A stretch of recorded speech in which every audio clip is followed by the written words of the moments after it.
सरकार आस्था का भी सम्मान कर रही है, सरकार विकास के कार्य को भी कर रही है, सरकार नौजवानों के हितों के लिए भी कदम उठा रही है और किसानों की समृद्धि के लिए भी निरंतर कार्य कर रही है। आपने देखा होगा किसानों के हित के लिए अभी सरकार 3 प्रकार के कृषि विधेयकों को संसद से पास कराई।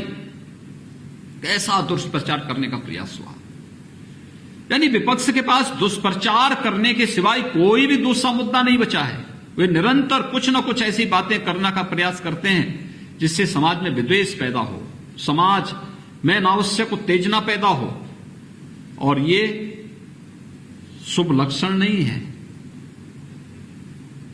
ये नकारात्मक सोच डेवलपमेंट को रोकती है। और मैं आप सबका आह्वान करूंगा कि हमें विपक्ष के इस नकारात्मक सोच को पर्दाफाश करना चाहिए, जनता को बताना चाहिए। ये लोग अपने समय में गरीब को राशन नहीं दे पाए, मकान नहीं दे पाए, शौचालय नहीं दे पाए, बिजली का कनेक्शन नहीं दे पाए, आयुष्मान भारत का राशन कार्ड नहीं दे पाए, स्टार्टअप की योजना, स्टैंड अप की योजना, डिजिटल इंडिया की योजना, मेक इन इंडिया की योजना को नहीं लागू कर पाए। लेकिन आज तो सरकार है। हम लोगों ने कानपुर को डिफेंस कॉरिडोर का भी एक नोड बनाया है। यानी ये सारी चीजें एक दूसरे के साथ जुड़ती हुई दिखाई दे रही हैं, और इसलिए मैं सबसे पहले इन चीजों को आपका आह्वान करूंगा कि हमें इन सब चीजों के प्रति व्यापक कार्य योजना बना करके एक एक लाभार्थी के पास जाना पड़ेगा। देखिए, ये चुनाव है, उपचुनाव है। कोरोना के प्रोटोकॉल का पालन करते हुए